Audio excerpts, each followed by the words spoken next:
Guys, মনে আছে সেই দিনটার কথা? এখনকার সময় তো প্রতিদিনই 12 ঘন্টার কাস্টম ফ্রিতে পাওয়া যায়।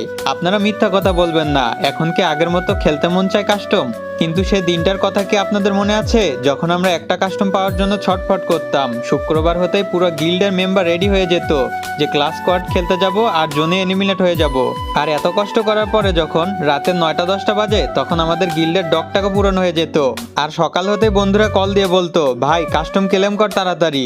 আর মনে আছে আমরা বন্ধুদেরকে মিথ্যা কথা বলতাম, আরে বন্ধু আমারটা তো আমি ফুরাই ফেলছি, আমার কাছে তো আর কাস্টম নাই, আজ তুই বানা। অনেক কষ্টের পরে একটা কাস্টমই পেতাম, আর সেটা দিয়ে কতই না ঝগড়া করতাম। আর এখন 12 ঘন্টার জন্য কাস্টম দেয়, কিন্তু খেলার জন্য আজ কেউ নেই। আগে কাস্টম খেলে অনেক শান্তি পেতাম, অনেক মজাও পেতাম।